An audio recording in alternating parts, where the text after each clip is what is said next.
Live your life within the moment, moment. And don't go wait until the morning, morning. You never know when it is over, over.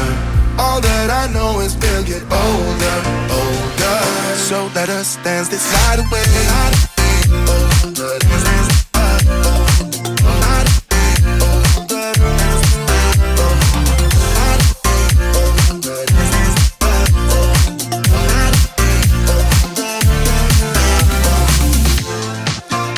Our bodies move to the groove and the light that flickers. We get lost in the crowd, it's getting thicker. Get away from the drinks and chatter. Haven't said a word, but it doesn't matter. Feel the air get thinner. I'm standing in a blurry dream.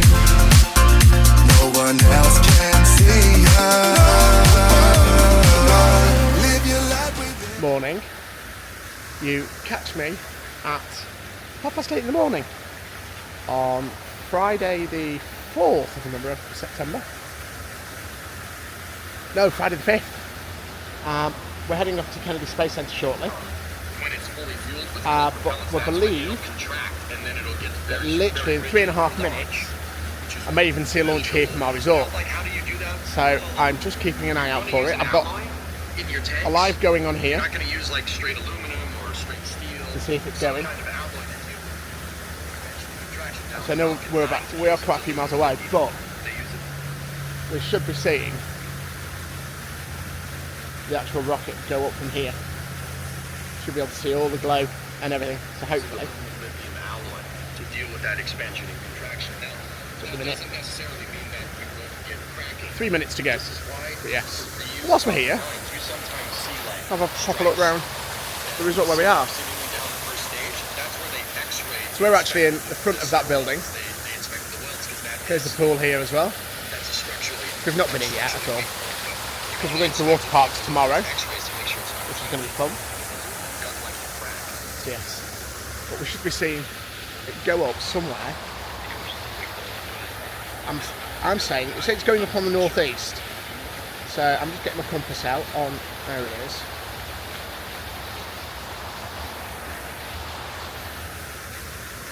So potentially that way, there we should see a launch.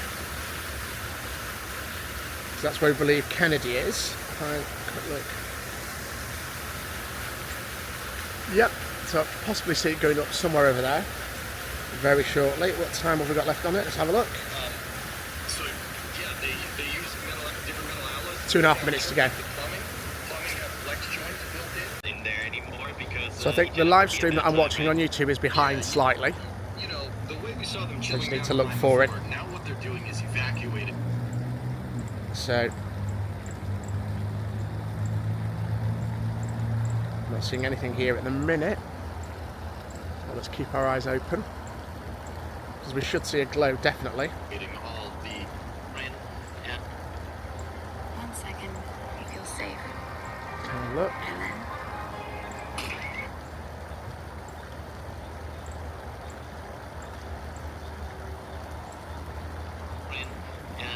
Right, it looks as though it's up, so we just need to keep an eye out for it. Let's listen in for that beautiful sound. See if we can hear it, see it going up. Can't see anything yet.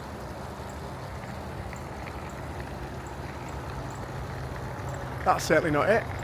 We've got a plane going overhead though.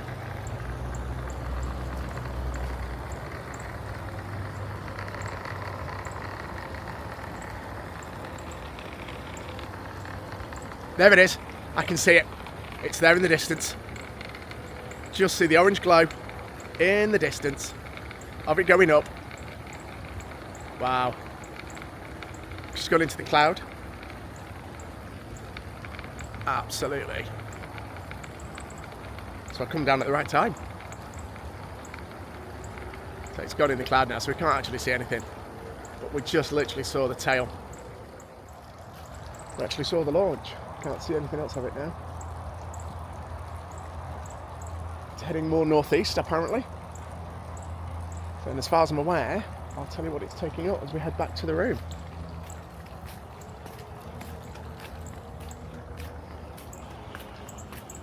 Yeah, it was a Falcon 9 Block 5. It's gone up. And it's taking some more satellites up for Starlink version 2 mini satellites for their second generation high-speed, low Earth orbit internet satellite constellation. So yes, it's saying it's got 28 satellites on board. You definitely can't see it anymore. Don't know if you can see it behind me or anything. Yep, but it went up. Certainly through the cloud. So I'm going to head back up now. I need to have a shower and get ready to go over to Kennedy. A little later. I'll put it onto the Arrive at Kennedy Space Center Visitor Complex. What are you videoing? 3, Arrived. 2, 1. And we have arrived at Kennedy Space Center.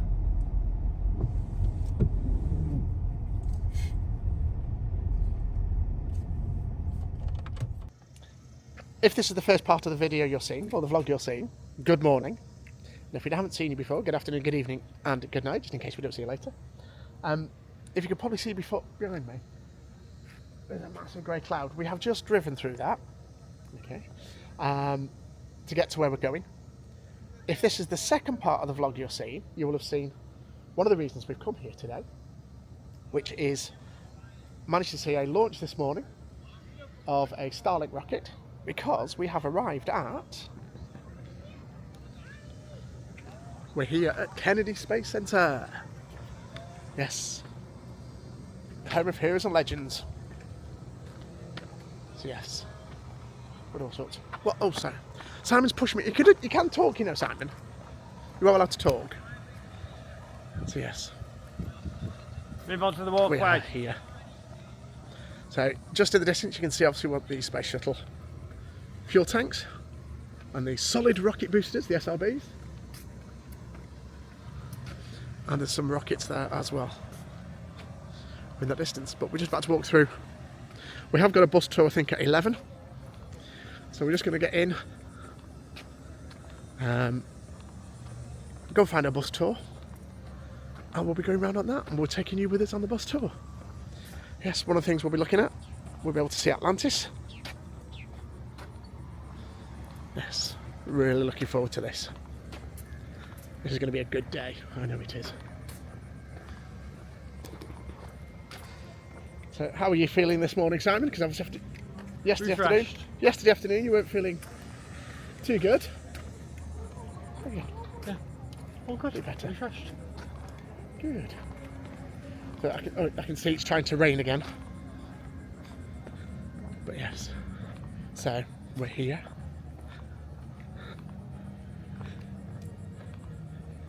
So this is going to be good. Oh, download the free app. We'll do that one. So we'll just get through tickets. Oh. The old countdown clock is there. It's brilliant. So I don't know where we have to... You need to collect any tickets. That's what we're going to sort out, if we need to collect tickets or not. So we'll see you on the other side. So yeah, so I've just downloaded the Kennedy Space Center app. And I've just gone through security again, even though I held everything out. Bus tours, I think, was what we need to find, because we've got an 11 o'clock bus tour. And I'm going over there. So you go quickly to the restroom. And the first thing we see, Quickly. No, look at this. We've got the rocket garden. This looks amazing. Wow.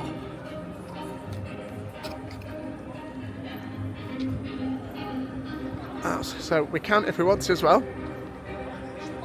we can have a guided tour of the rocket garden. I'll tell about all of the different rockets we've got here. But there's quite a few.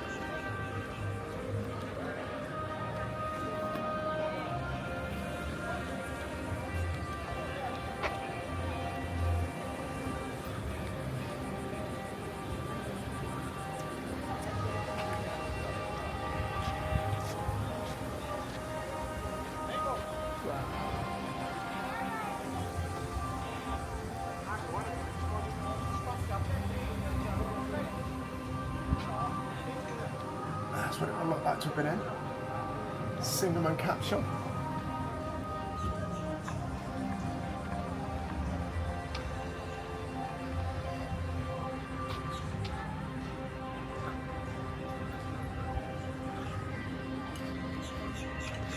So yeah, so we've got a bus tour at 11 that we need to go and find. So we'll do that shortly, and then we'll have a good wander around to find out where they start.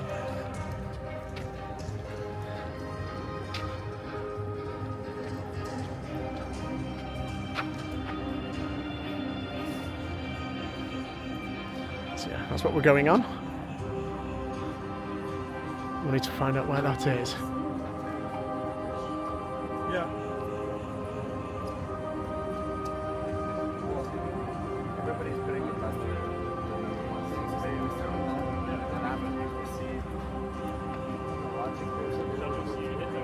Right, I can see where we're going.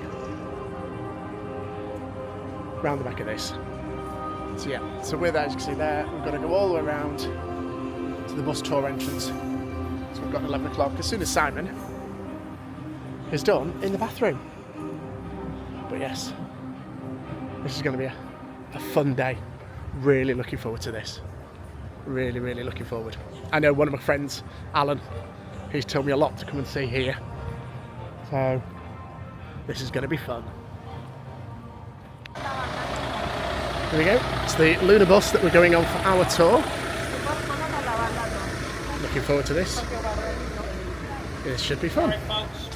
Parking lot? Yeah. Yeah, that's the whole tour right there.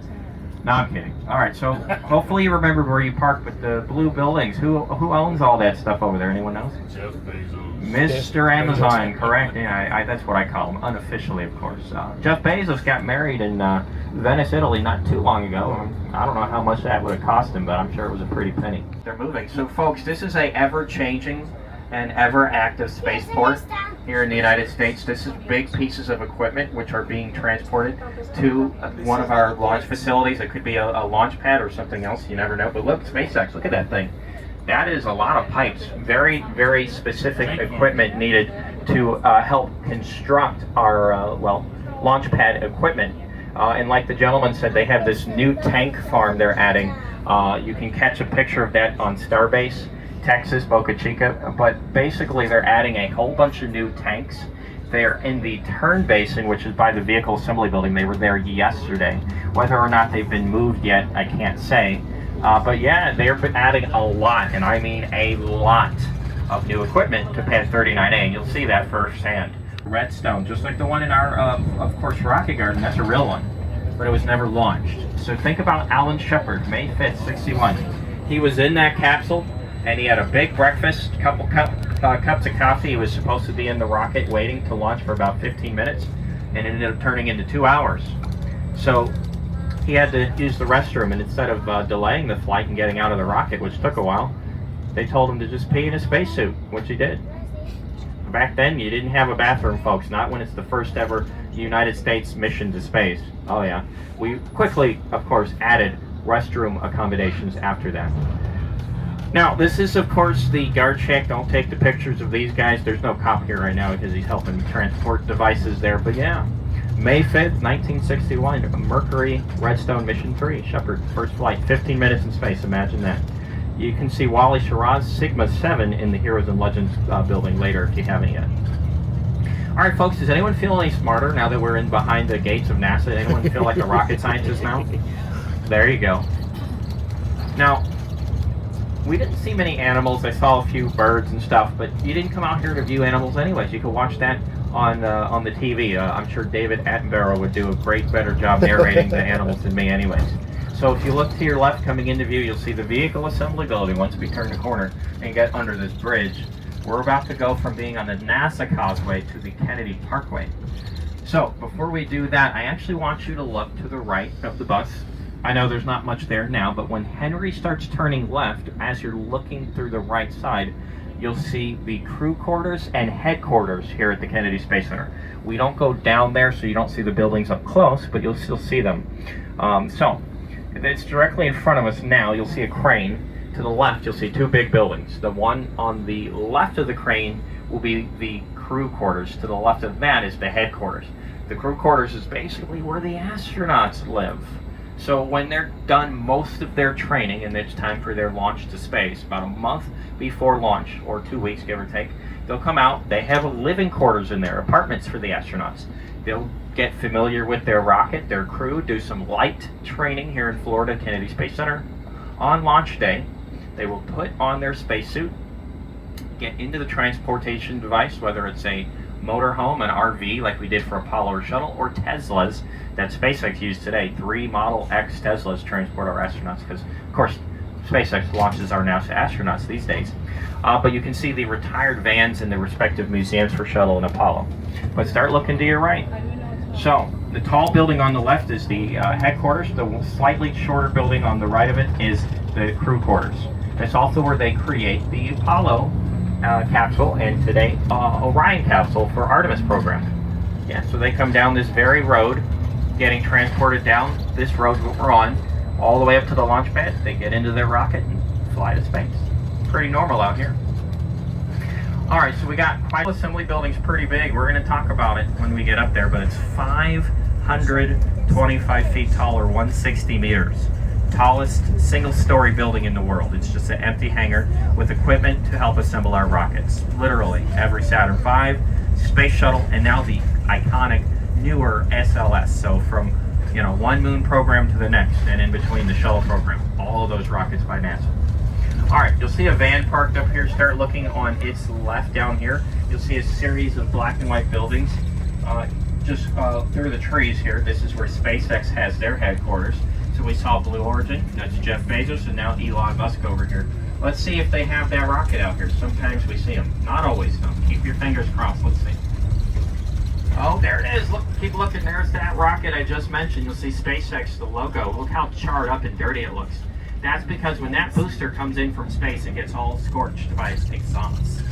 That is a genuine Falcon 9 booster. I believe it's in the process of getting into the building and launched later. It takes about a month to 30 days or so to refurbish a Falcon 9, which is pretty quick compared to the reusability of the Space Shuttle, which could take anywhere from 6 months to a year. It just varied. The shuttle took more time to refurbish. And these cranes mark the beginnings of the hangar, which will be built for Starship, the SpaceX assembly building, which will be the Gigafactory.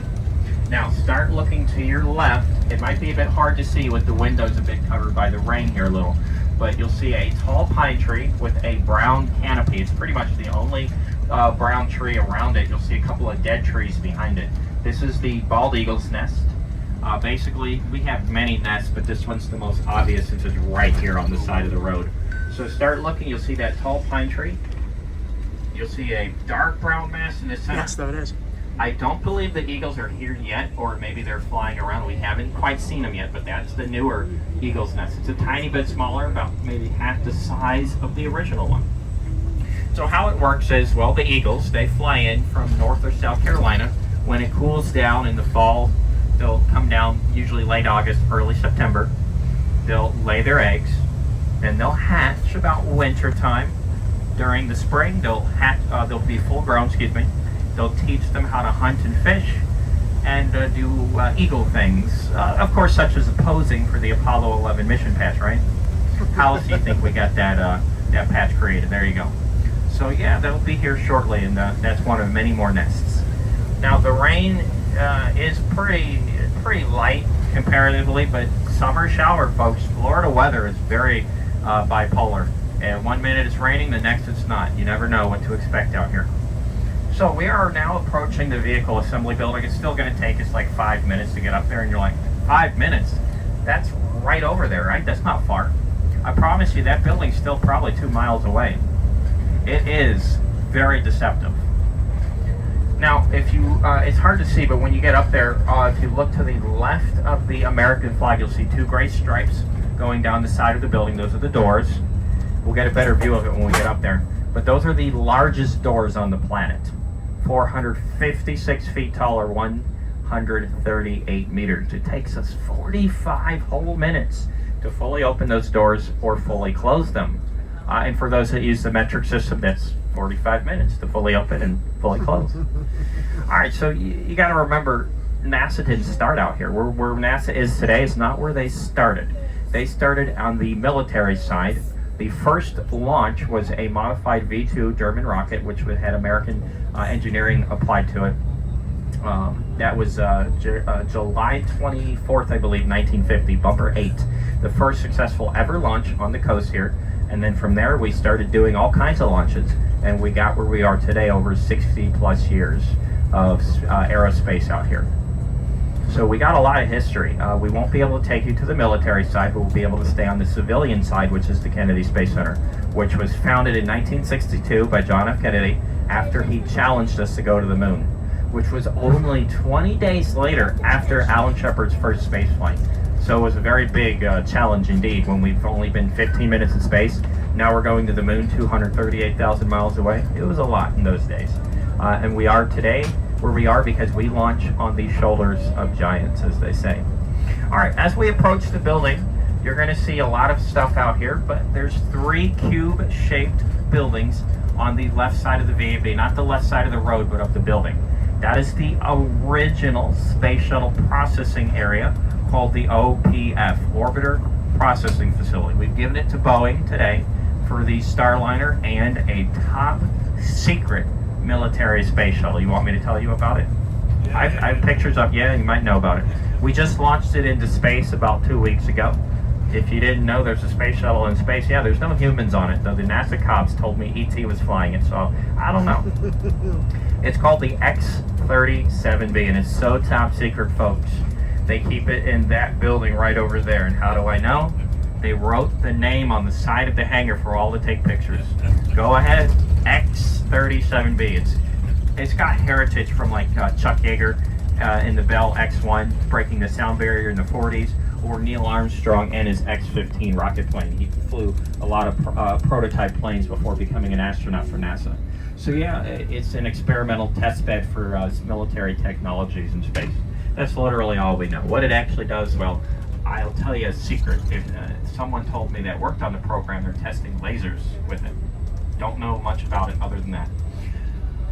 But yeah, there's the X-37B. Now, folks, when they do bring the space plane out and transport it, we have to stop the buses. Well, one of the buses, their radio wasn't working, so they came out anyways. Let's just say we're waiting for the day those people on that bus can be reunited with their families again. All right, so, oh, there's those tanks, by the way. The guy that mentioned the tank farm, there's the 2 new ones we just transported in. I don't know exactly where they're coming from. I think it might be Michoud in Louisiana, because that's where I think the ship, the barge is registered. But yeah, they come in from Louisiana, 3 days from boat.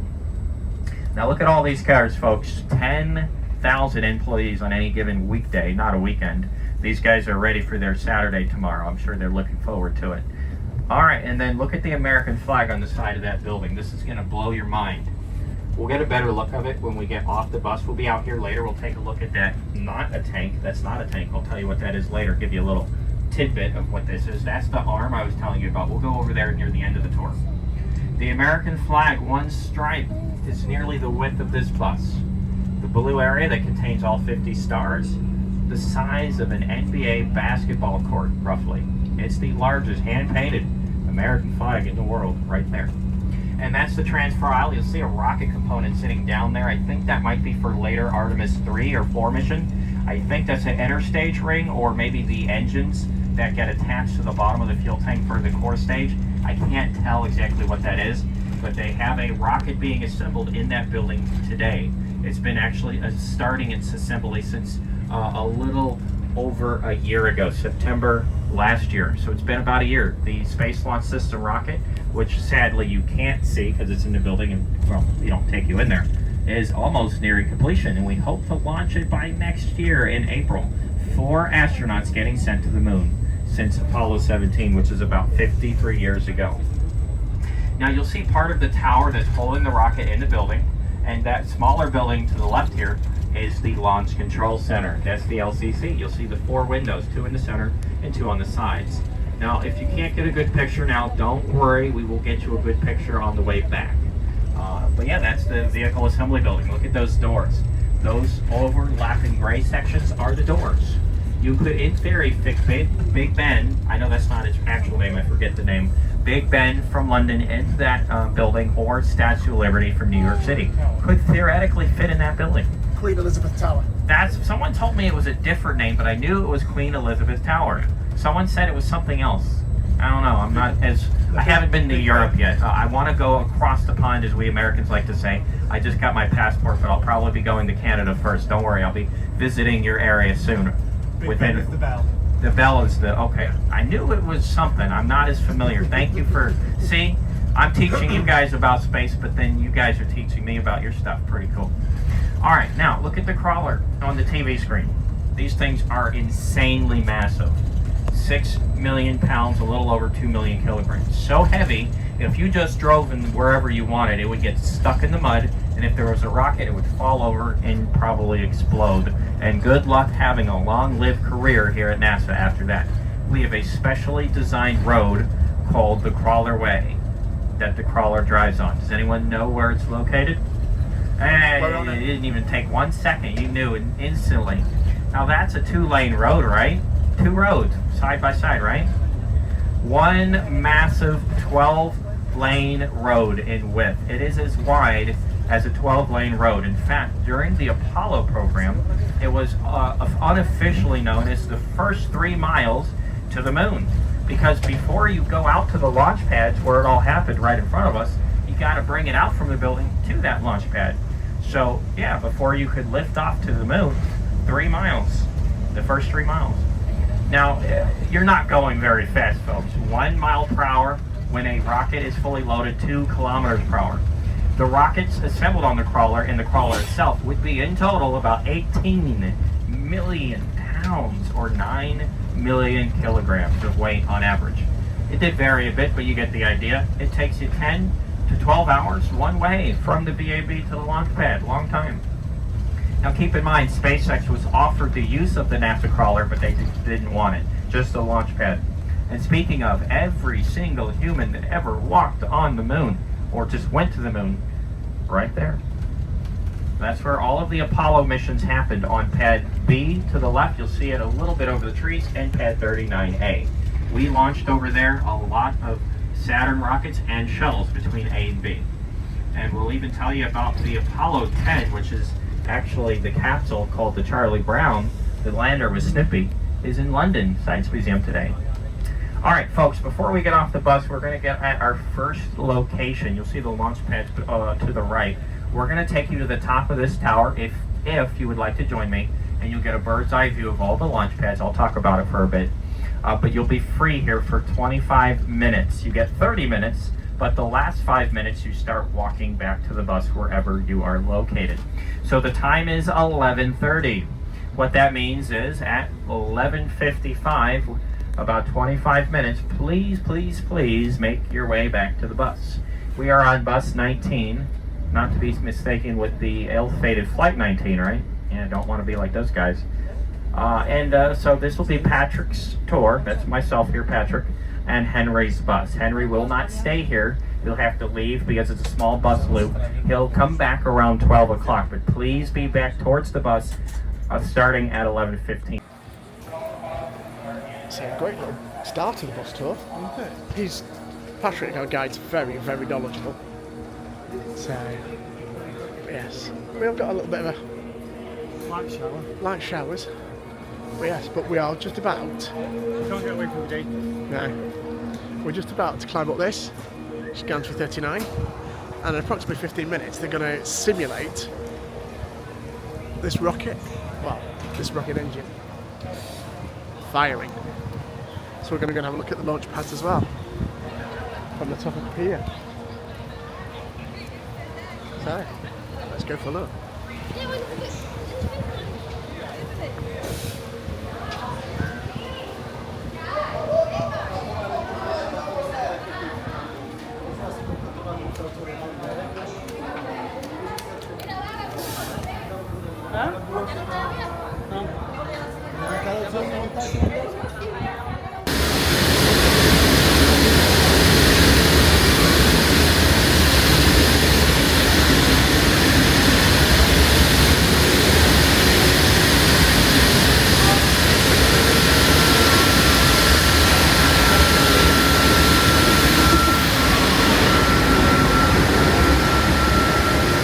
So yeah, so this morning, when I managed to see the SpaceX going off, that was actually from the launch pad, just there, that one there. Complex for visitors to come and learn. Now back then it was just a little dirt road leading up to the rockets and stuff, small little thing. We started out very small, but look at where we're at today. All right, folks, here's a good question for you. How many people set their foot on the moon? I'll give you a little hint. This is a trick question, so if you think you know the answer, you might not actually. It's a trick question. You might know the joke here. 0. They were wearing space boots, folks. No one was barefoot up on the moon. But in the actual history, 12 humans walked on the moon. 24 went to the moon, though. So that's an eagle. Oh, that's I think that might be an eagle or maybe a vulture. It's hard to tell. And we do have buzzards out here. So 9 missions went to the moon. Of course, Apollo 9 and 10, they didn't land, and Apollo 13 did not land because of the incident that occurred. But 6 missions successfully landed on the lunar surface. So yeah, we did a lot. The first Apollo mission after the tragedy of Apollo 1 was Apollo 7 on pad 34 on the Cape side. We won't be able to take you out there though. Now, when we approach, keep in mind, if you've seen pictures of how this launch pad was configured during Apollo and Shuttle, it's much different today, but still mostly similar due to the concrete hills still being there. Now, the first thing you're going to see will actually be to the left, just a bit next to that SpaceX building. We have what's called a fire suppression system that dispenses water under the engines to keep fires and vibrations to a minimum. You will see this thing being built for Starship. It's massive. You'll see the pipes and the little holes. They will dispense a lot of water to help keep the mitigations of vibration and fires down. There it is. It's not been installed yet, but it'll be under the tower, I'm sure, sooner than later. They've been digging out a giant trench for Starship. So that is the for the what we call the deluge system. You'll also probably see some SpaceX workers taking some lunch, possibly, on the right. If you see anyone, give them a wave. They love to wave at us. You'll see one of the many transportation devices they use. Look at all the tires. Now look to the right and give them a nice wave. Hey guys, there's a few people out eating lunch. Look at that. That's the new Starship mural they had painted. I'm ready for it. Hey guys, they love the tourists out here. You guys. Those are actual rocket engineers or, you know, people that work with the rocket field pretty closely. Aerospace. There's a big cat right there on the left. Just kidding. It's a big cat though, technically. All right, you see this big giant trailer? You'll see 2 square-shaped objects. That is the satellite transport by SpaceX. There's no satellites on there, but the green boxes are generators that power that AC unit. In the center, you'll see the ring is where the satellites are attached in their payload fairings. They will then attach it to the second stage of the Falcon 9 inside the building, and then get the whole thing up the tower and placed in the launch position. They used that very recently to get the satellites that launched this morning out there about a day or 2 prior. Sometimes we get stuck behind it. Now, you'll see the water tower, you'll see all this dirt. They're digging up a lot of stuff, a lot, and I mean a lot of modifications to this launch pad. Before we talk about Starship, look at the black tower. You'll see a lightning rod on top, the access arm to the left, that's the crew access arm, and then the strong back crane on the bottom. Now looking behind the arm there on that short tower, you'll see the zip line. That's the safety zip line. That's how you get out of your rocket in an emergency if you do not launch. You need to get out of there in a hurry. We'll go more into that a little bit later. But to the right of the water tower is the Mechazilla. That's the official name SpaceX has given to Starship Tower. This is identical. I'm sure it's not 100% identical, but it's very much similar to the 2 of them that have been built in Boca Chica, Texas. They are basically building the infrastructure that is needed to build and manufacture Starship in Florida without having to transport anything from Texas. But yeah, you'll see a lot of new pieces being built around it, and a lot. That's probably for the flame trench and the shower head system there to dispense the water. And I'm sure they're not going to use that SpaceX water tower. That's for Falcon 9 probably. Only, that is. All right, folks, we're coming back around and take some pictures, but before we do, anyone up for a swim in the beach? I'm not kidding. We got an ocean right in front of us. Who's from Europe? I know there's a few of you. There you go. If the Earth was flat, thank goodness it's not. Trust me, don't believe in that nonsense. Then you would technically see Europe, but it's in that direction. Right in front of you is roughly the East Coast facing the other end of the Atlantic. So yeah, if you've never seen the Atlantic from this side of, well, in the American side, then there you go. You're going to be able to later in a moment once we get off the bus. But yeah, this is of course the beach here, but it is off limits to you guys. So due to safety and security, they're like, nope, can't do it. Only if you're an astronaut. Where the beach cabin is, which we don't see it, but it is going to be in that direction. The beach cabin's been there since the 60s.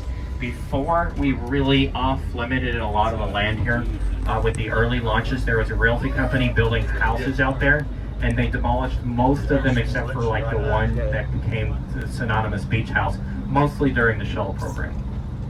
That was where you could see your family before flying to space, and they did get to go on the beaches, I'm sure, the water.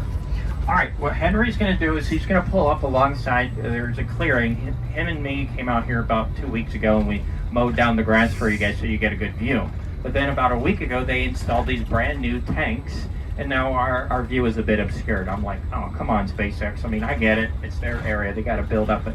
So instead, if you want, what we'll do is we'll get off the bus, and we'll open the fence up there and sneak onto the launch pad. Y'all ready for that? There you go. Maybe don't do that. You get a cop call on you within a second. So yeah, it's probably a hard hat area. You don't want to be in there. They're working on it. Jokes aside, it would be pretty cool though.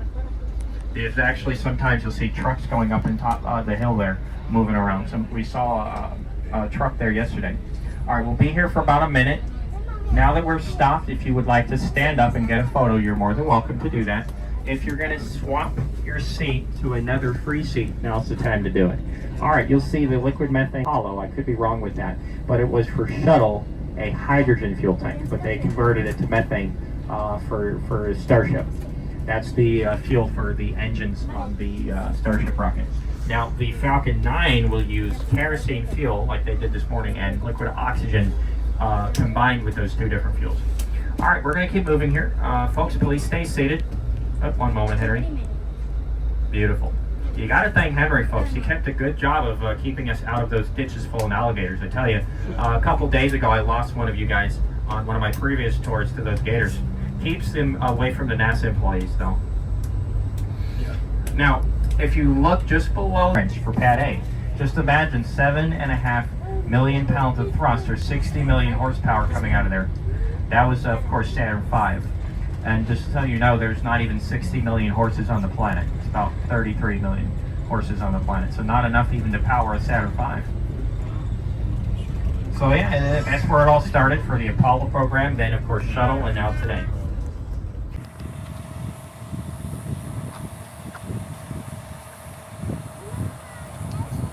So Artemis launches from that. Yes, yeah. The other one, the first one.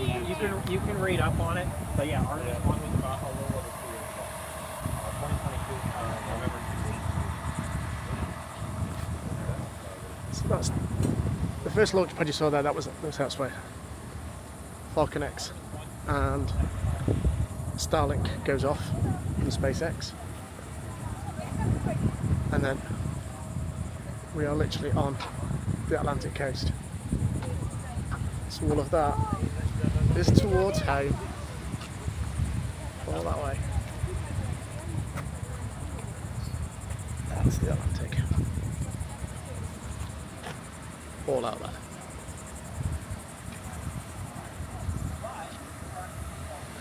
And then that building there is where they built the space shuttle. It's built all the rockets, everything. Yeah.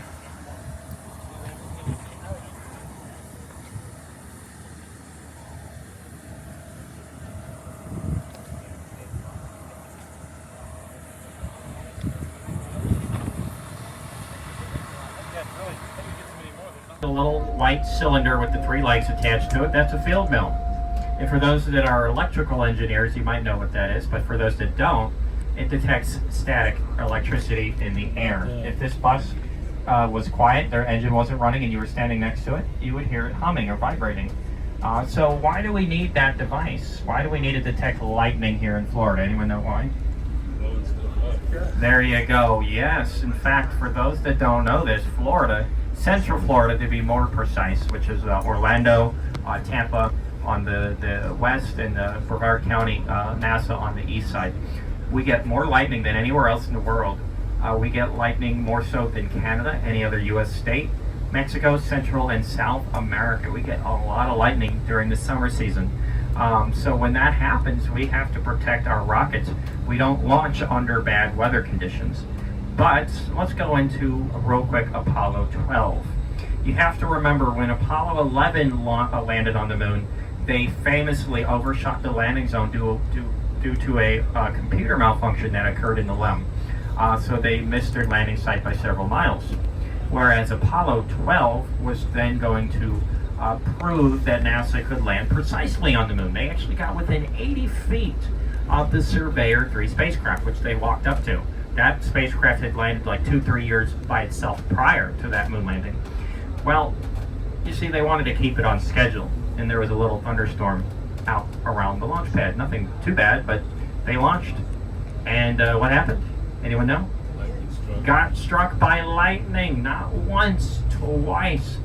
Very dangerous. Your Apollo computer, which your cell phone is about 100,000 times more powerful than, was able, strong enough to basically, of course, autopilot the rocket for steering purposes, basically help steer it towards its trajectory.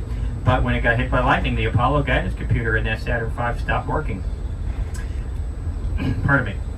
So John Aaron in Mission Control, he knew exactly what to do. He told the astronauts mid-flight, hit the switch, SCE to aux. Anyone know what that one means? What it meant? Nobody? Just like the old age... Ground aux. Yep. Basically, it rebooted the computer like any other computer technician will tell you to turn it off and turn it back on. It rebooted it into an auxiliary power mode. It helped the computer out. It started receiving its data again, and the astronaut that hit that switch was the lunar module pilot, Alan Bean, who, fun fact, was a very well-known painter. You can see one of his paintings in the Apollo building, the big one with the astronaut. Alright, so, yeah, they saved the mission and landed on the moon very successfully, but it almost wasn't. So the field mill system helps protect our rockets by detecting it, and then we just don't launch in thunderstorms. Alright, in front of us is pad 39B. Got a couple of cranes up there in the middle of the hill. Gives you a sense of how big these things are. So when we turn to the left, look to the right, you'll get a good view. You'll see how the crawler gets up there. Ooh, looks like a truck is... I can't tell if he's going to drive up the hill. If he does, you'll see it in just a moment. We'll see. That would be pretty cool. Sometimes we get engineers and other NASA people driving up there. But if you see the round fuel tanks, there they are. These 3 towers are lightning rods. They're actually 600 feet taller, 183 meters taller than any rocket out here. They're even taller than a Starship, believe it or not. Oh, there goes the truck. You'll see him. Look at him. Look how small he is. When he gets up to the very top, just wait and see how small it gets. He's not shrinking, but of course getting further away. Here's another van. Now on this grassy hill, you'll see some, of course, cameras. That's how we get the up-close, high-definition footage of our rocket launches. But we also have other further viewing locations, like where we were just at when we got off the bus. They'll have cameras out there on occasion for launches. All right, we're going to turn around this building and we'll take some pictures of pad 39B. But I would like to mention Challenger did launch from this launch pad in January 28th, 1986. I won't get into the controversy. It was a big thing that happened. You can do your own research and look it up if you're interested. I will mention the main engineer under the solid rocket booster division, because that's the part of the rocket that had the issue that caused the loss of the vehicle, Alan J. McDonald. He wrote a book, Truth, Lies, and O-Rings. He oversaw Challenger with the boosters side of it, and yeah, it was a big deal. So it was unfortunate that happened at all. Pictures, but let's talk about what launched here real quick. For Apollo, we launched Apollo 10, the only Saturn V that launched here. All other of them, 13 Saturn V's in total, 12 on A.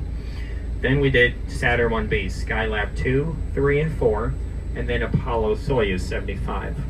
And then we did 53 shuttles from here. Then everything, of course, Artemis 1 in 2022. Now pad A on your other side there did 12 Saturn V's, 82 shuttles, and a whole bunch of SpaceX rockets. I can't remember how many Falcon 9s, too many. All right, folks, we're going to keep moving here. Just keep your seats. Henry, we're good to go, sir. But yeah, we would love to take you up the launch pad like that truck there, but I don't think we could turn around, maybe. And then, of course, not only that, but unless you have one of these babies, good luck. That pink badge does not grant me access up there. I don't even think my badge gets me up there personally, maybe, if I know somebody. All right, so folks, we're heading back towards the vehicle assembly building. We got about a half hour, so we're doing good. We're going to hopefully get you to Saturn V roughly around 1 o'clock. Well, yeah, we've been on the bus for about an hour and a half now. I tell you, this time goes quick. So look at the crawler way. It's about the width of the 12-lane highway. You'll see the flat spots where the crawler drove over it last year in August to pick up the tower and then start assembling inside the building Artemis 2 on it. I'm going to go over some stories here. I love this next story. This is my favorite story related to the astronauts. Gemini 3. So I believe it was 1965, Gemini 3. It was Commander John Young and pilot Gus Grissom. I believe that's who was on that mission, John Young and Gus Grissom. You see, John Young did not like the food NASA was giving him for training purposes. You know, the stuff you eat while in space. It wasn't very good. So he asked Wally Schirra, a different astronaut not on that mission, to go down to Cocoa Beach and purchase him a sandwich. And he brought him back a corned beef sandwich. So he took it to John Young, who in a famous quote stated, "I smuggled a sandwich in my spacesuit." And he took it to space with him without telling NASA. When they got hungry and it was time to eat, he brought the sandwich out and gave half of it to Gus Grissom, who also made a statement stating, "That wasn't our best well thought out idea. Crumbs floated all over the cabin from the bread there. One little crumb could get stuck in the instrument panel and possibly spark, causing a fire." So while that didn't happen and the astronauts were okay, NASA made a statement themselves stating, "We're taking further steps to prevent any sandwiches from being smuggled into space." And that is the story of the Gemini 3 sandwich, the first contraband brought in space by astronauts. You can also see one of the astronauts in the early 2000s who smuggled a gorilla suit into space and put it on in his private quarters without telling the other astronauts on ISS, and he started chasing them around. Yeah, there's a video online about that. It's kind of funny. Of course, they kind of figured out it had to be one of their astronauts. So now the next story I would like to talk about will get you started for it. These astronauts had the need for speed. Like I mentioned earlier, of course, Neil Armstrong was, of course, a test pilot for the X-15. If they weren't launching to space or flying jet planes or rocket planes, they were racing each other in their Corvettes down these very roads. You know, NASA usually let them do it. They didn't mind too much. So we're going to talk about some of these races and stories in a minute. But as we're approaching the corner here, you'll see the ominous clouds. Hopefully it doesn't lightning or rain when we get out there. Hopefully we'll be able to miss the rain. But remember, the crawler way is about the width of a 12-lane highway. So you're going to see that firsthand when you look down the length of it here. Get your cameras out. You'll see the flat areas. That's where the crawler drove over it. The crawler is very heavy. It will crush these stones into sand like particles. And well, these rocks, called river rocks from the Tennessee River specifically, they don't spark when you break them. You know, you strike a rock on something really hard, if it has metal inside of it, it could make a spark. The last thing you want is a spark to break out and cause a fire on your crawler. They're diesel electric. 2 massive Alco diesel engines powering electric motors. You know, diesel fuel, you got, of course, grease, oil, that could catch fire. So, of course, it goes without saying, don't be smoking near that thing. And then another thing is use these rocks. They don't spark when you crush them. Not the most interesting thing, but yeah, it's pretty cool if you think about it. All right, now that we're heading back towards the AB, when we turn the corner, you'll get a very, very good view of the Launch Control Center and the AB. We'll talk about that as well as the famous NASA press site. That's something I haven't mentioned yet. So let's go back into the Corvette story. So all of the astronauts, I think John Glenn didn't have a Corvette. I could be wrong. I know he had this little German car. I forget how to pronounce the name, but it was for economy, and he rented a station wagon, so he didn't partake in the races too much. But Scott Carpenter, you know, upgraded from a Corvette to a Shelby Cobra. When he went to pick it up, he went to the dealership and noticed boxes in the seat, and he asked one of the salespeople, "What's with the boxes? What's going on here?" "Oh, those are snake bite kits." "Snake bite kits? Why do I need that?" "Well, when you go back to NASA and you race your buddies and win, you hand them one of these and you tell them you got bit by the Shelby Cobra." Oh yes. We believe the first victim of Scott Carpenter's Cobra was Alan Shepard, who, well, these guys are really good people, but they also were a bit competitive, and Shepard famously didn't like losing. So when he did lose, well, let's just say the rest is history.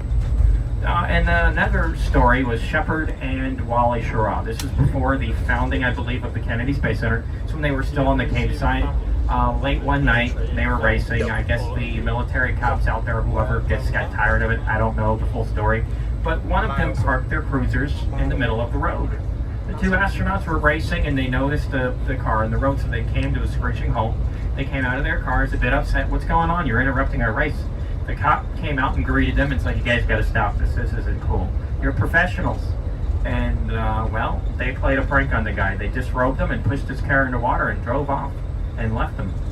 And, of course, NASA and the military decided not to look into it. Now, Shepard was a prankster.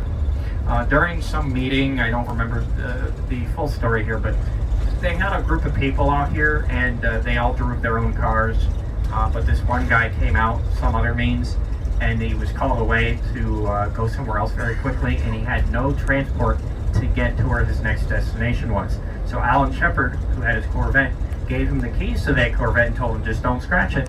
And the guy drove away. And then he immediately called it into the police that were patrolling the area, and of course they arrested the guy.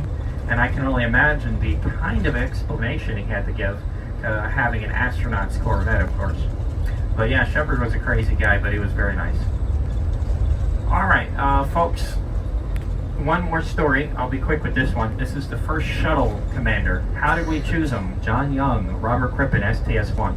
You see, you have to be the chief astronaut officer if you're going to select who flies on which missions. I believe Deke Slayton, who flew on Apollo Soyuz in '75, was that person at the time, but he retired after that. And so John Young wanted to be the very first person to fly on shuttle. He did. He went on the moon during Apollo 16. He flew, I believe, on Apollo 9 or 10. He did Gemini missions. He was the right man for the job. And, well, John Young became the chief astronaut officer, so he chose himself. So John Young chose John Young to fly shuttle for the very first time. And pretty crazy. If you can do it, why not? Alright, you can see the tower in there. You're not going to see the rocket from this perspective. But if you look to the left, you'll see two tugboats out there, or barges. That's the press site. Now we'll talk about that stuff, the construction in the boats there. That's the turn basin. You'll see the channel a bit to the left leading out to the Banana River. And it's connected to the ocean, the Atlantic. So, where these tanks are, take your pictures. They're going to be hauling them, I believe, out to Pad 39B pretty soon. But look how massive they are. That's the kind of fuel you'll need for Starship. Look how, I don't know the exact capacity, but look how massive they are. Now, between the tanks, you'll see CBS News. That's where Walter Cronkite would have been covering Apollo launches. Then him and his crew had stated the windows were shaking so violently during the launches of Saturn V, they thought they would shatter. The F1 engine, just one engine, produces 1.5 million pounds of thrust. In some cases, there was reports, this is more of an urban legend, I've not been able to confirm this information, but in some cases people said, as far as Cocoa Beach, the windows were shattering in condominiums and other homes. Alright, if you look to the right, you'll see inside the building again, but look at the NASA logo. Not what NASA stands for, you should know this, if not, that's okay though. National Aeronautics Space Administration, but the blue logo, what is the name of that blue NASA logo? It's got its own name. It's called the Meatball. The NASA Meatball, oh yeah, that's its actual name. Couldn't tell you who came up with that one, but yeah. And then in '78, before Shuttle, they made a newer logo, looks like a worm. The squiggly NASA logo is called the worm logo. Even here at NASA, we have some fun names. SpaceX even so. They have not a boring company that sells not a flamethrower. Yeah, they have a lot of crazy companies. Elon Musk owns that one, excuse me. All right, folks, when we get off the bus here, this is our final destination before we take you to... So I've had quite a few stops on this tour. It's been a really good tour, actually. So we're now standing outside. I'll turn you around in a second. What's known as the Vehicle Assembly Building, or the VAB. Take a look at this. There you go. So that's what would have built the rocket, the shuttles, and everything. If you just about make out that middle green bit getting higher and higher, there's a bird of prey there climbing. So if you just look at that and you think of the building, you then understand how big that is. It is vast. And the building to its right, you've got that slatted windows. That's launch control. So that's where the rocket that went up this morning, they would have launched that from there.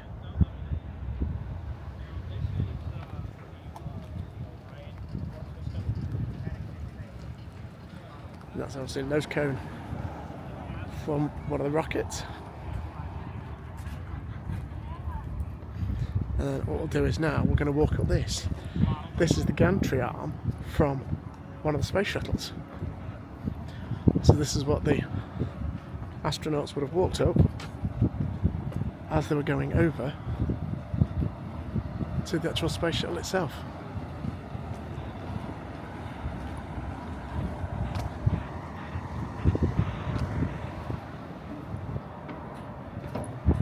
So I'm now retracing steps of an astronaut.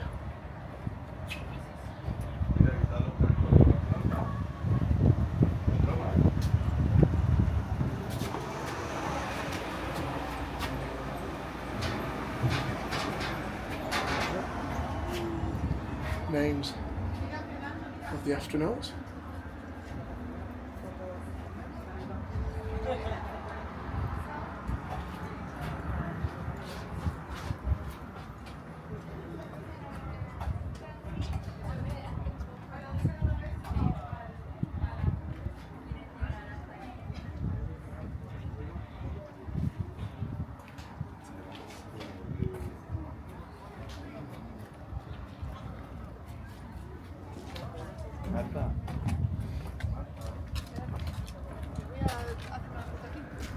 There you go. If you want to have a read about it, just pause the video and you can read there all about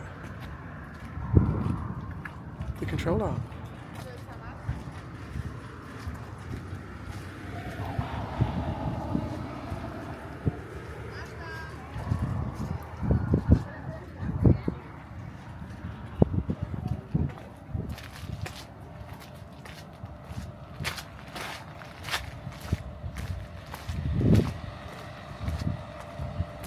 And then we've also got this. Obviously it's not a tank. We'll find out what this is in a second. We'll have a look on here. An escape bunker on tracks.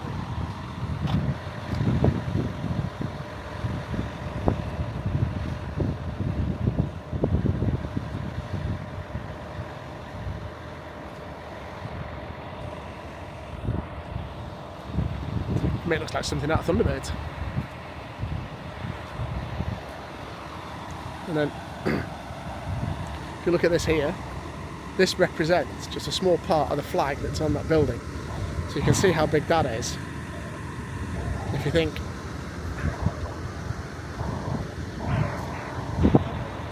that's that. That is how big that is. It is a huge flag.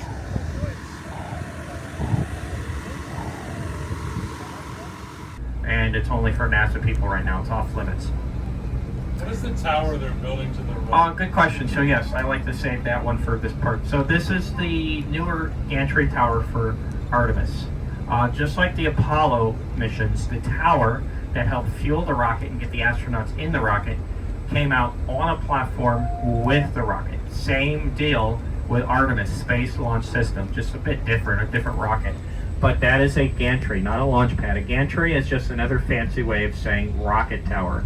You'll see the pipes and stuff alongside it. In the center is, of course, a elevator shaft. They're still working on it, but it is full height.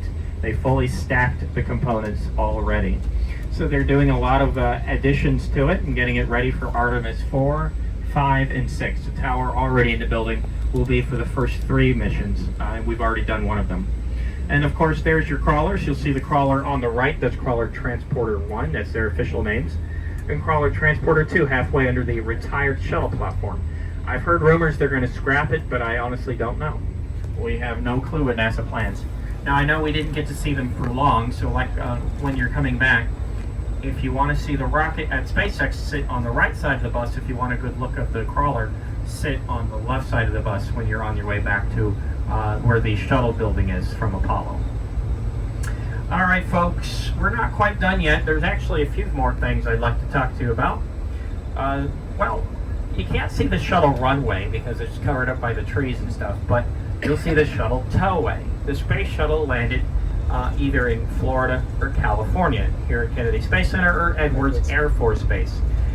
Now, this is called the shuttle towway. It will take you to the shuttle landing facility, but NASA doesn't really want us over there, so we can't do that, sorry. You'll have to complain to NASA, I get it. It is their property, though, so they make the rules and guidelines. We just follow it. But yeah, this is where the shuttle behind the trees would have landed. 78 of them during the shuttle program. The rest of them landed in Edwards Air Force, California. If you're coming in from space on shuttle just low Earth orbit, you're coming in at 17,500 miles per hour or 28,000 kilometers per hour. That's orbital speed. When you slow down right before your wheels touch the runway, you're still coming in at 200 miles per hour or about 300 kph. So it's very fast. You only get one chance to land. But if you're coming in from space and you're going to land in Florida, you slow down. You just slow down a bit. Gravity pulls you back down. You start slowing down over Australia. If you're going to land in California, you start slowing down over Madagascar. Lead it by 5,000 miles, 8,000 kilometers, give or take a few. And that's how you come back. It takes you about an hour to come from space. Of course, if you're coming in from the moon, like Apollo, you're coming in a bit faster. Escape velocity, 25,000 miles per hour, 40,000 kph. So you're going to heat up a bit hotter, where the shuttle was 3,000 degrees, Apollo's 5,000 degrees, a bit hotter. So yeah, it's pretty hot. Now, one last thing I'd like to talk about is our newly added Amazon warehouse. Look to the front left corner of the bus. The top corner is, of course, Amazon. What in the world are they doing out here? They're sending your packages in space, right? Not yet. That's where it went. Not yet. Yeah, it never showed up. Yeah, it's in E.T. took it. E.T. Porch Pirate. E.T. right? No, I'm kidding. All right, so what they're actually doing is adding satellites to space for internet service, similar to how SpaceX is operating their Starlink. They're copying each other and competing with each other. So Amazon Bezos wants their own version of Starlink. So that's called Kuiper, and that's where those satellites go. So in a couple of years, you might be purchasing internet from them on their website. Who knows? All right, folks, this is the Banana River viewing. You'll see the bleachers right up here. This is where you can set sometimes for launches. Check our website. You never know. You might see a launch out here one of these days. We do a lot of launches, but we can't support all of them because we just do so much these days. During peak shuttle era, I believe they did like anywhere from 9 to 12 launches a year. I forget what the peak was, but not nearly as many as SpaceX. SpaceX did 88 launches last year. It's a lot. So you'll see the different rockets we've launched. Some of these rockets no longer fly. We'll have the iconic Delta 4 and Delta 3. Delta 4. Saturn, early Saturn 1. We have early Falcon 9. My favorite Titan 4s and the Titan 3, which helped take Voyager to space. Literally 40, 50 years ago. It's still working. It's Atlas 5. And then you got the iconic trio. You got the Falcon Heavy, the Shuttle, and Saturn 5. And the manned version of the 1B rocket and the shuttle and SLS. Really cool.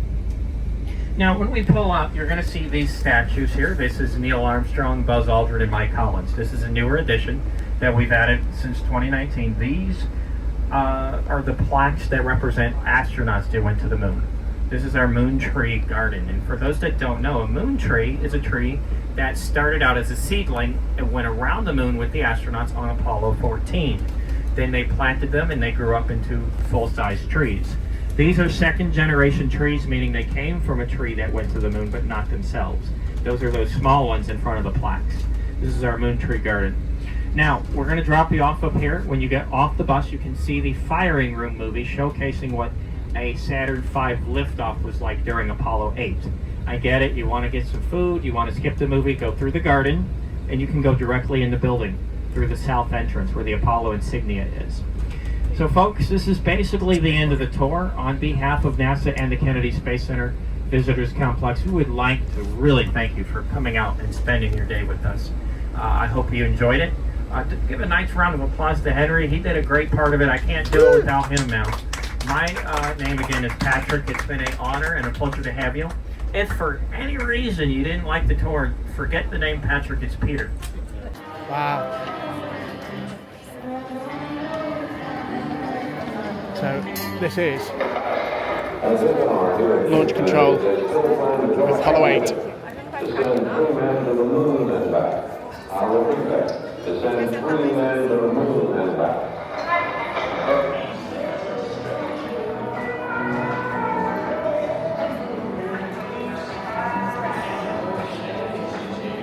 For the comfort, safety, and viewing pleasure of all our guests, we ask that you refrain from flash photography for the duration of our presentation.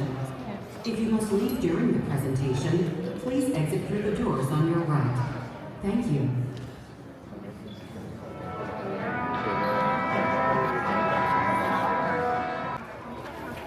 So we've just watched how they did the launch of Apollo 8 from the launch control, which was amazing. So I had another last look at it.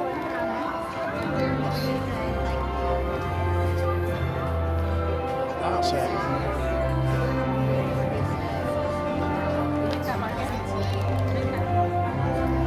But now, this is the trip.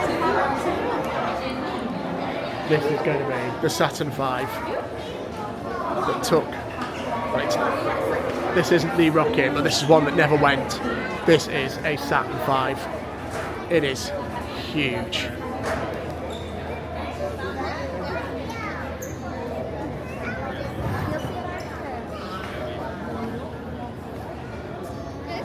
Yeah.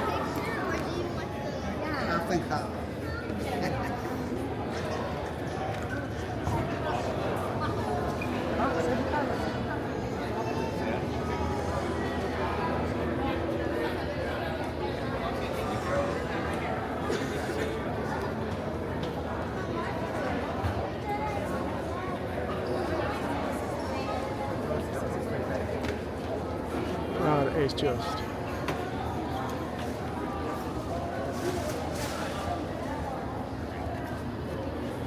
take some photographs of your time.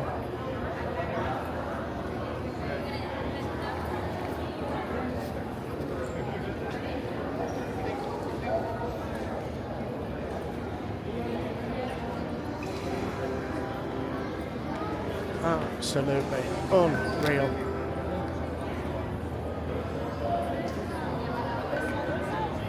Oh yes, and it goes all the way down there. It's huge. And then just next to it, we'll take a full walk down the Saturn V in a minute, but this is the command module.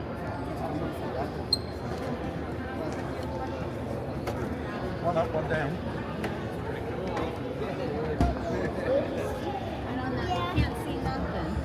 What is there to see? I just see a wall. Es donde donde acuatizan cuando regresan.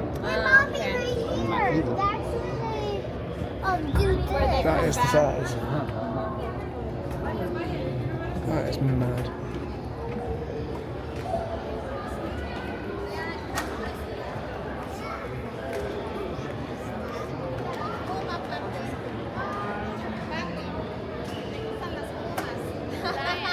Let's now walk the Saturn V.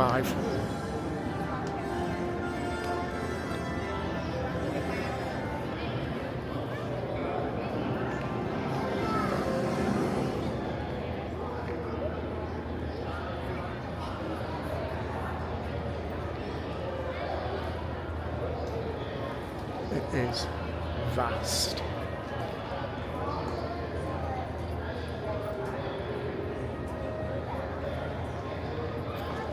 You see on the right hand side as we're going down. all the badges from the different Apollo missions. There's the Apollo 11 with the Eagle. As the Eagle landed on the moon in Apollo 11. First stage, here's the second stage. And we're still going.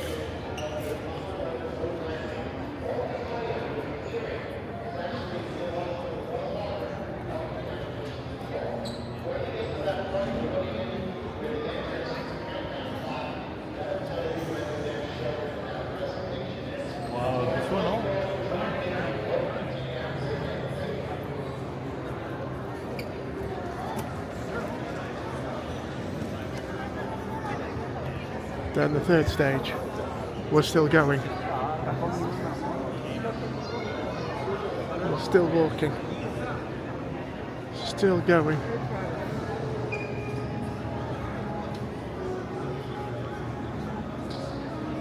And it was this stage where the command module would have been in there.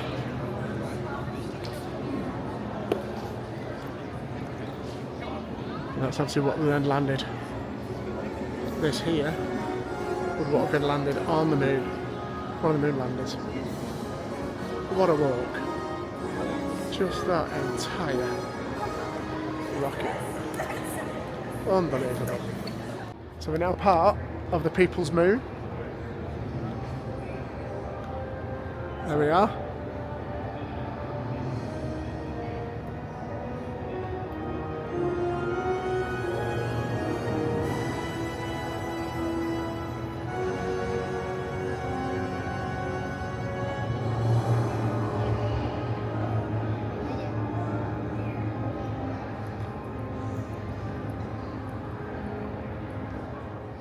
So we've grabbed some lunch. We're just looking at one of the gift shops at the minute because I'm looking for a particular hoodie that I like, that I've seen somebody else wear. Sam's just found this lovely jumper that he's picking up. Get it in the other gift shops. Save him getting it now, then you're not carrying it around, are you? So he's decided he's going to get it now. But yes, but there's loads of stuff in here. Take a look.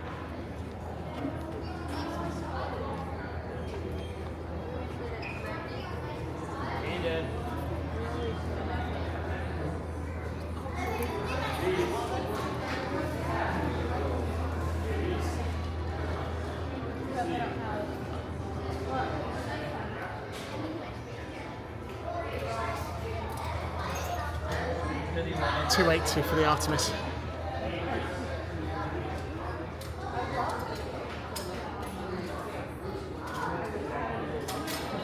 We got some bits of Lego, which is quite fun.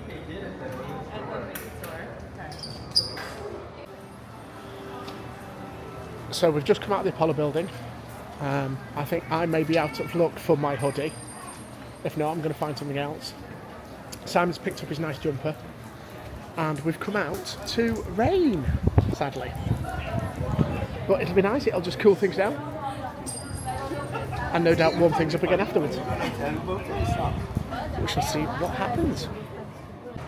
So, we're now back at the main visitor centre.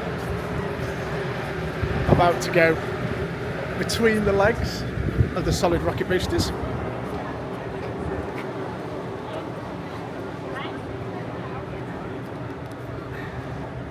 Look at this. That is... You wouldn't think that the shuttle used to sit on that. It is huge. We're now going to go see Shuttle Atlantis. One of the only, I think, remaining shuttles that there are around at the moment. Oh, I'm not sure if, if Discovery's at the Smithsonian. We're going to go see. But the initial tour that we did before was absolutely brilliant. Really, really good. To see the actual two launch pads was fantastic. So let's see what's happening in here.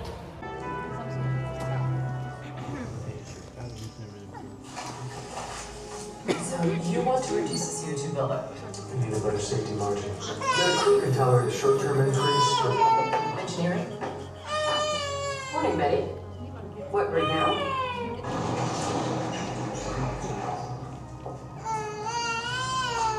Building 36? I didn't even know there was a building 36. Must be important. Everyone's here. We have propulsion, aerothermal, flight dynamics. Anyone know why we're here? For this.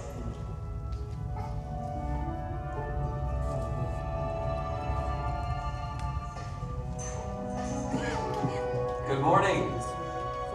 We're going to create America's next spacecraft.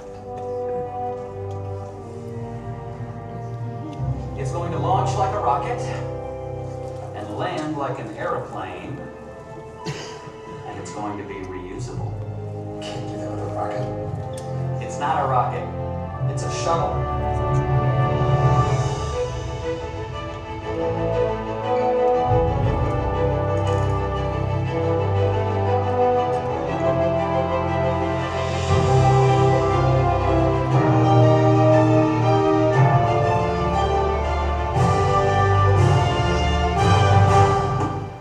Now it's time to go to the next step. Sketch pad to launch pad. Going to the moon was a camping trip. Now our job is to work and live in space. This vehicle has to do something that we have never done before. Perform 4 key tasks and be able to do them over and over again. There is nothing easy about putting a ship back up into space, let alone a whole fleet of ships. But first, let's talk about the launch. We have never designed engines and vehicles that can be reused. But we will, and once we're in orbit, we go to work. We want to take all kinds of cargo up there in addition to the people. Science labs, satellites, even the space station. And when all the work is done, you gotta bring everybody back home. All right now, country's waiting. Let's build ourselves a space shuttle.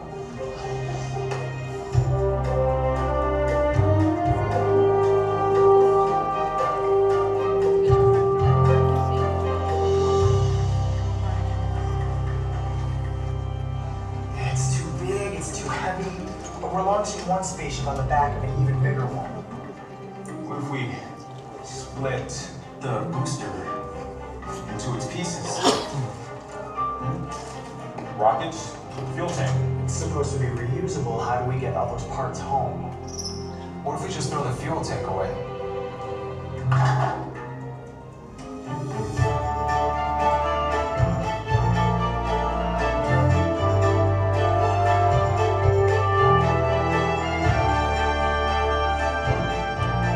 We're running all new processes, procedures, manuals. We've never had to reuse a ship before. We're also going to have to build some really big garages. Sir, what if she lands somewhere other than Florida? How'd she get back here? It's a glider. Buy her a plane ticket home.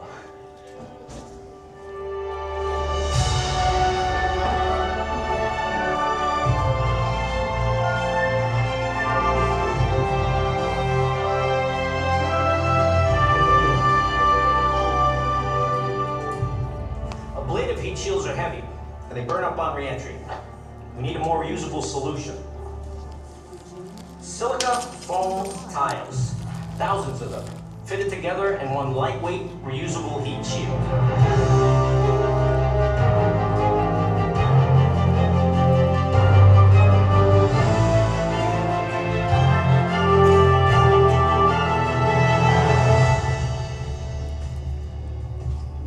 Another holdup with the engines? Tell me some good news with the tiles. The heat shield bond keeps failing. The tiles keep falling off. So another delay. How long? How long? 1.5 to 2 years.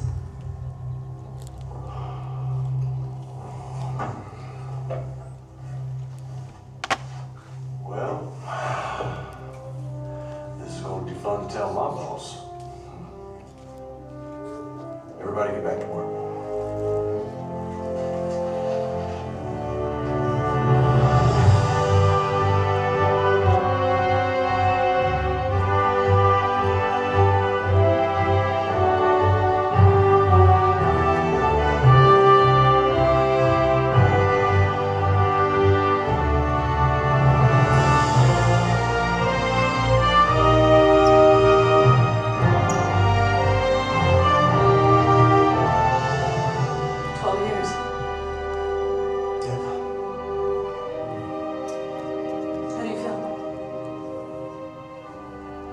let you know when they come home. The President's message said you go forward this morning on a daring enterprise and you carry the hopes and prayers of all Americans with you. And astronaut John Young, the commander of the mission, replied, "That's a right fine speech. We sure appreciate it." This launch of Columbia marks NASA's first manned test flight ever flown into space with people on board. Coming up on the 5-minute flight. Mark, T-minus 5 minutes and counting. After Friday's failed launch attempt, it does appear that the shuttle will take off as scheduled today.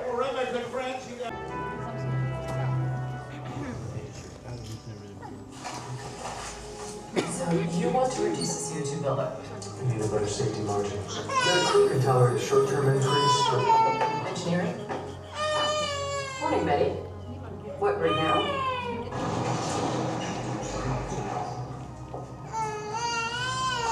Building 36? I didn't even know there was a building 36. Must be important. Everyone's here. We have propulsion, aerothermal, flight dynamics.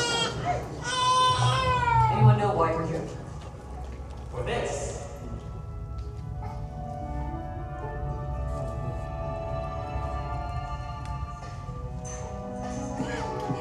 Good morning. We're going to create America's next spacecraft.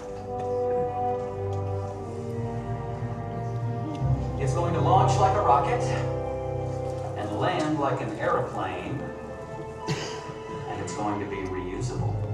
Can't do that with a rocket. It's not a rocket, it's a shuttle.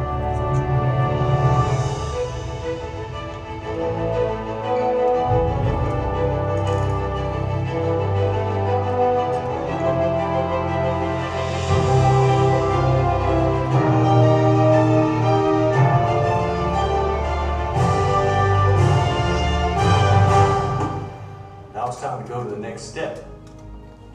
Sketch pad to launch pad.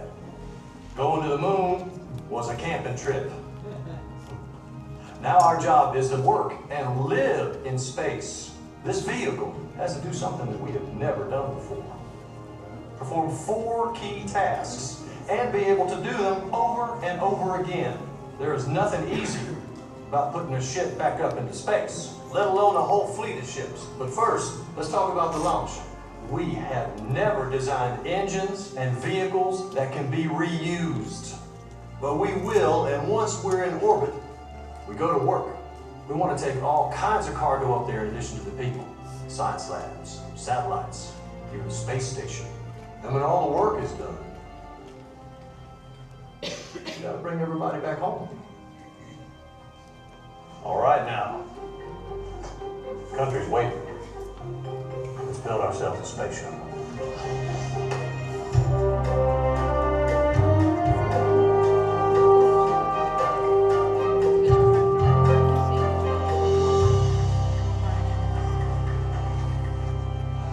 It's too big, it's too heavy, but we're launching one spaceship on the back of an even bigger one. What if we split the booster into its pieces? Rocket, fuel tank. It's supposed to be reusable. How do we get all those parts home? What if we just throw the fuel tank away?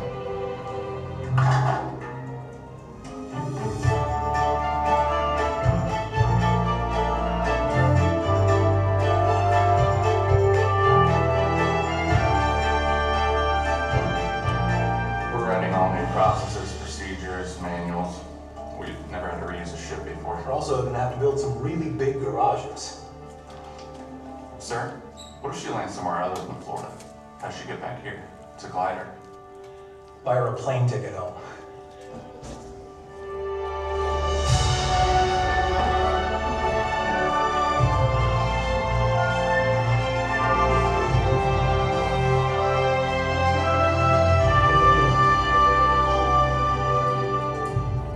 Ablative heat shields are heavy, and they burn up on re-entry. We need a more reusable solution. Silica foam tiles, thousands of them, fitted together in one lightweight, reusable heat shield.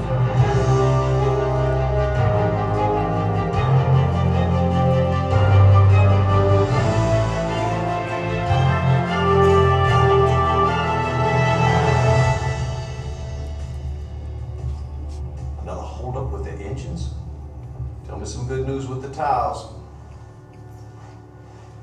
The heat shield bond keeps failing. The tiles keep falling off. So another delay. How long?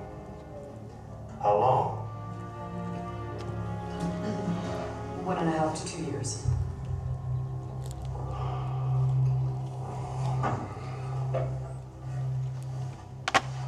Well, this is going to be fun to tell my boss. Everybody get back to work.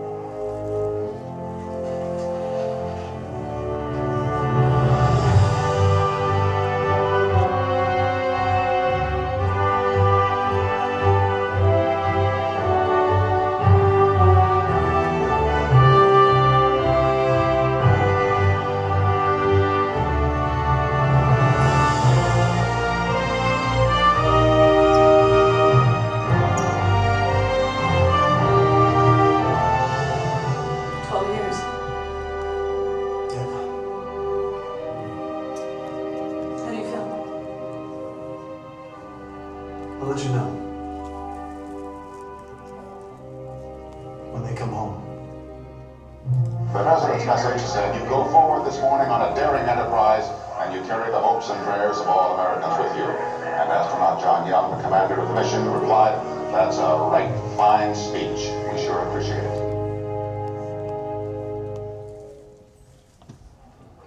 This launch of Columbia marks NASA's first manned test flight ever flown into space with people on board. Coming up on the 5-minute point. Mark, T-minus 5 minutes and counting. After Friday's failed launch attempt, it does appear that the shuttle will take off as scheduled today.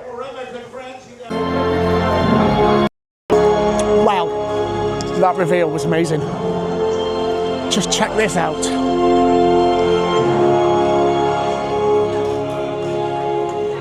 What a reveal.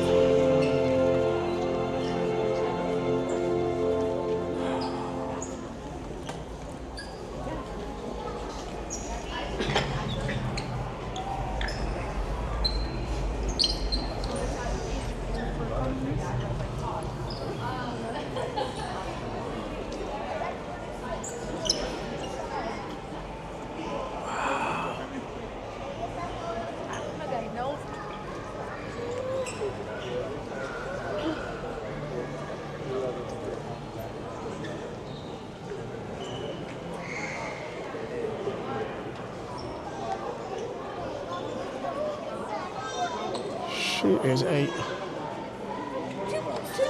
And to think that all she was a glider.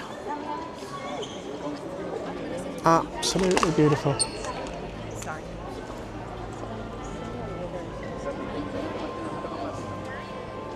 Amazing.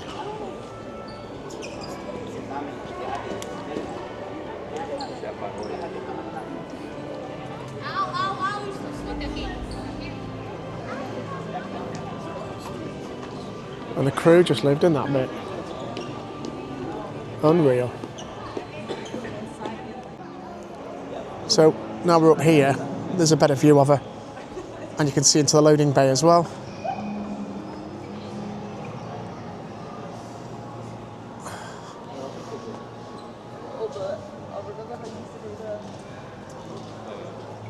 Yeah.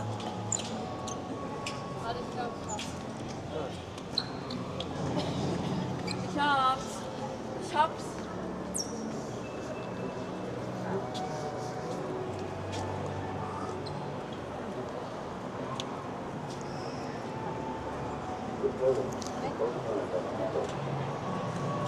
This is where you can actually go and see what it was like to be in the Atlantis itself, here. So we'll go and have a nosy.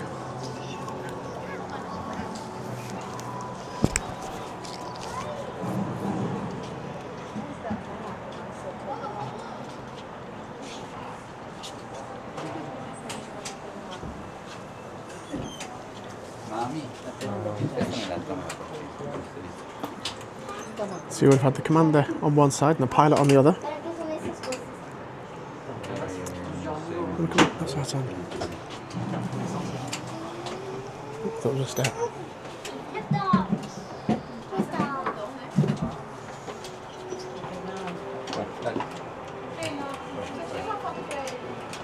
And then all the science bits on this side. And your communications. And they would have guided the arm out of here.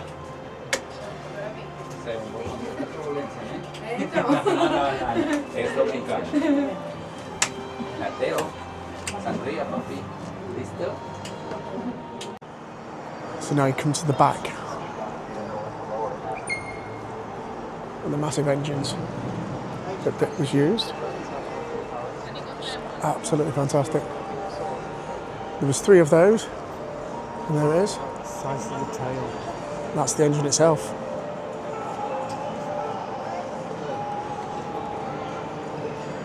And on re-entry, that tail actually split for the flaps. Yes, I remember. So obviously, as like a normal plane, they had the flaps down here at the back, but they didn't have anything to help guide at the on the tail, so they split the tail. And if you look into the actual shuttle cargo bay, you can just see the entry where they used to be able to come out into the cargo hold. What an absolute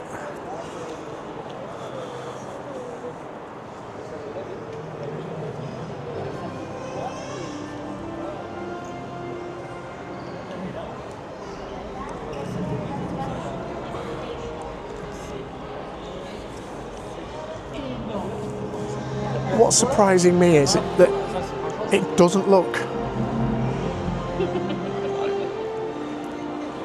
You think it's going to be huge, but it's not as big as you think it's going to be. I mean, it's big. It's not as big as a plane, but that is huge.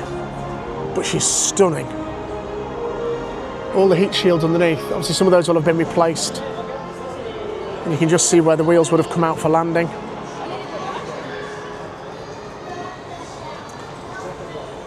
Obviously in here,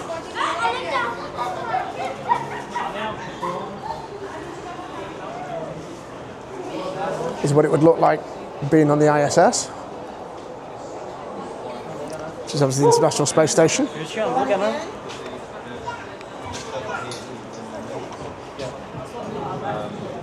Nice souvenirs with the rocket. And yeah, because they used to talk about them coming off.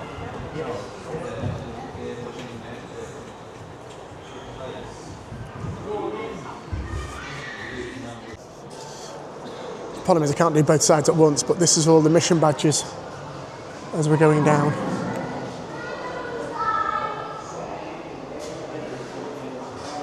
This is absolutely fantastic.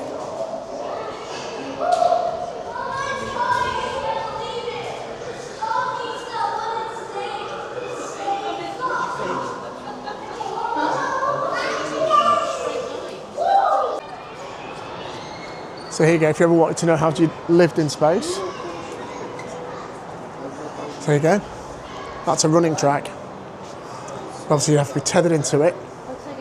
And then you'd walk on there.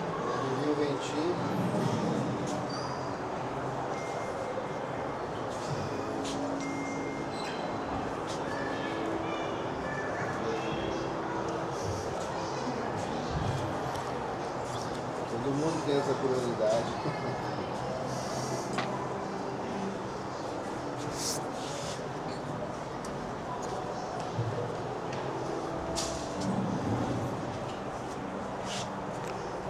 That was your loo. And if you notice, there was the funnel for number 1 and the pan for number 2. They both never went down the same hole. Not like in our world now. Yeah, so you do 0 G weights.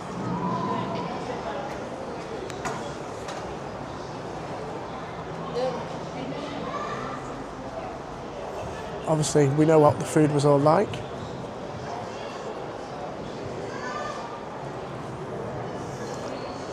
And you'd sleep standing up in your own private pod. Everything velcroed to the side. An old IBM laptop, old Discman, dictaphone. He was reading, whoever this astronaut was reading Tom Clancy's The Hunt for Red October. Earplugs and obviously an eye mask, because the lights would have still been on. But yes.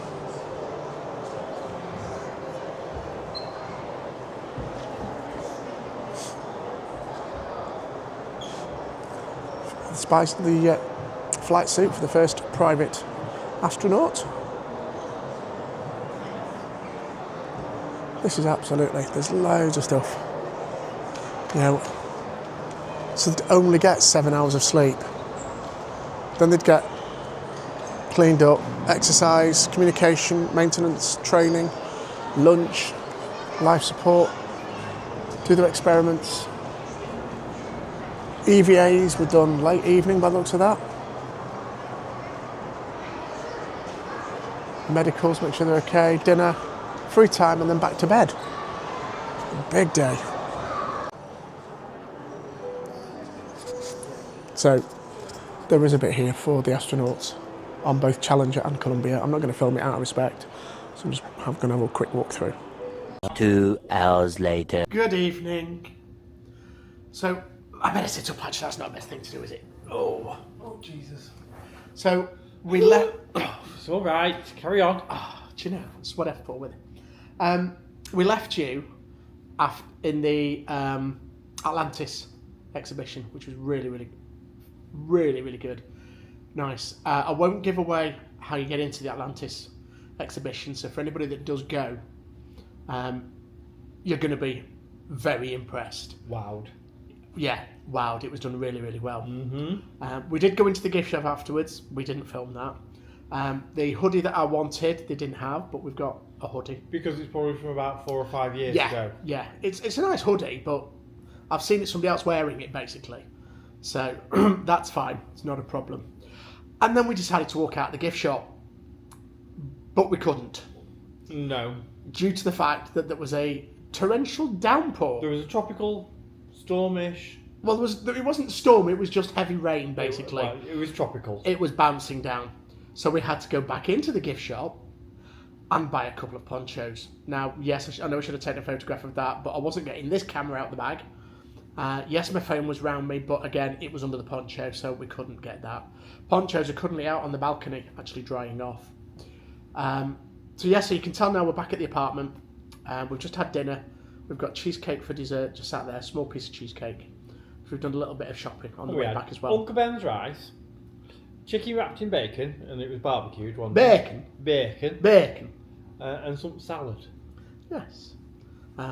We watched a bit of telly. We're going to watch them more in a minute, but I'm just going to get all these videos that we've done today onto the computer, so they're saved, and obviously wipe the SD card here. So that's done. So if we do lose this camera, like somebody we know did, we're not going to lose. Which we're not going to. No. Because we've also got a little tag in one of ours, so if it does go missing, we can trace it. I'm going to get those on the computers, and then they're all saved up, so we know we've got vlogs for you. And then we're going to watch some more telly before we head to bed, because we are what time now over here? It's only 8 o'clock, so that's fine. So tomorrow, we have got, obviously in the next vlog that you see, they have given out a typhoon warning. Certainly have. Simon's just going to recheck that, haven't you, Simon? All I'm going to do is go on the BBC weather app. Right, so we've got a typhoon warning. Well, you went on the weather app, didn't you? Yes, we've got a typhoon warning for the morning. So we've got our wet clothes, because we need them for the typhoon. Oh, crikey, yes. And I'm not joking. I was trying to give you a clue on where we're going, but that looks as though, it could be a... That's what's it. Move up, scroll up, Simon. Scroll up, no, up, that's the one. I'll just move, yes. Right. And scroll up. Well, that's saying early evening where it's going to be heavier rain. Oh, which could cause fun for us, because we're going out tomorrow evening as well. Where, let's just say, how could I say this? It could be a bit classic, And let's just say that Dom would be very happy with it, especially if they were Fast and Furious. Ooh, what could all that mean? Find out on the next vlog. But for now, we're going to leave you here while Simon's checking the weather. And just remember, if you haven't done already, click that subscribe button. Okay? Every subscription means a lot to us.